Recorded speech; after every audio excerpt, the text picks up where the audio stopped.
Garth Brooks once said, "The greatest conflicts are not between two people, but between one person and himself."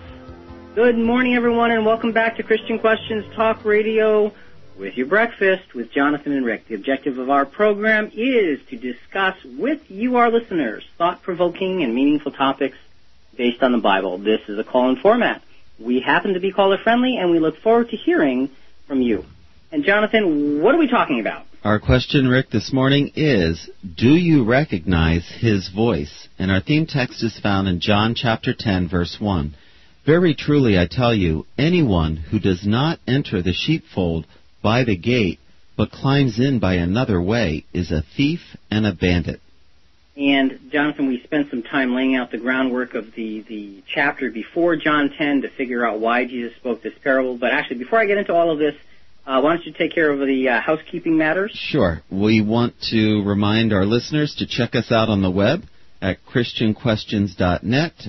There is if you're listening on the web to our program live, there is a delay, so be aware. And on the web, we have many archive programs to listen to, about 300 available, and feel free to use them for personal Bible study. And if you have any questions or comments, you can contact us on the web. And if you're interested in a local Bible study, let us know, and we will get connected with you. Very good. Thank you for all of that. So it's www.christianquestions.net. That being said, let's get back to our topic of the day, the recognizing of Jesus' voice. And we're getting to that by understanding or laying out the groundwork for the parable that he speaks about, where he's the shepherd and the sheep recognize his voice. And if you recall in the first hour, very quickly, Jesus performed a miracle of healing a man who had been born blind, and it was done on the Sabbath. The Pharisees took tremendous issue with it. And the blind man, the previously blind man, explains the context to them very well and says, look, this has got to be from God because nobody's ever been able to do this ever in the history of mankind, essentially. And so Jesus, based on all of this conversation, speaks this parable, and he talks about the sheepfold and the gates and the guard of the gate, the gatekeeper. So what were those three things, Jonathan? The sheepfold, the fence around where the sheep are protected. What did we say that represented? We believe that's the law covenant. Okay, because that separated Israel from the rest of the world. And then the gates. The law fulfilled. Okay, because there was only one way out of the letter of the law, and that was to be able to fulfill the law perfectly.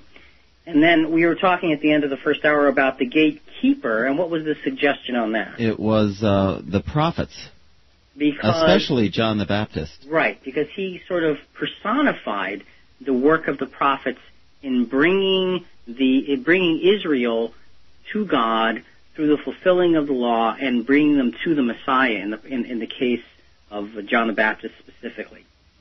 So now, let's go on. We're in John chapter 10, verses 3 to 5. And the sheep hear his voice. He calls his own sheep by name and leads them out. When he has brought out all his own, he goes ahead of them, and the sheep follow him because they know his voice.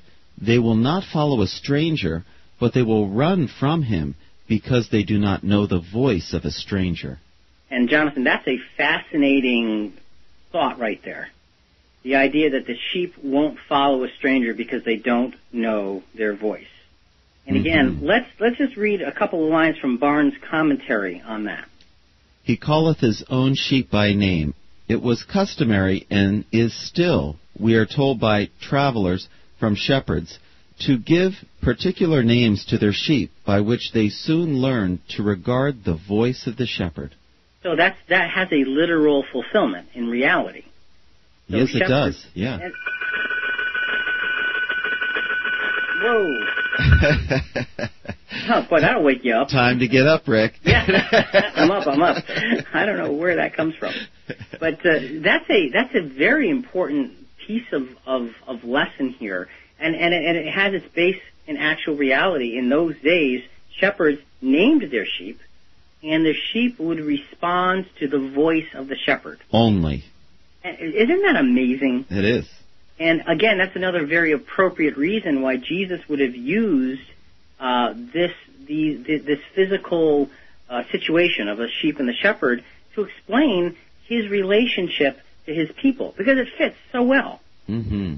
How about 2 Timothy 2:19? But God's firm foundation stands, bearing this instruction: the Lord knows those who are his, and let everyone who calls on the name of the Lord turn away from wickedness. Okay, the Lord knows those who are his.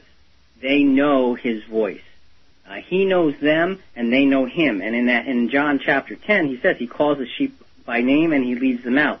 When he has brought out all of his own, he goes ahead of them. So there's this recognition on both parts of being one of his and him knowing who's following and then him leading them.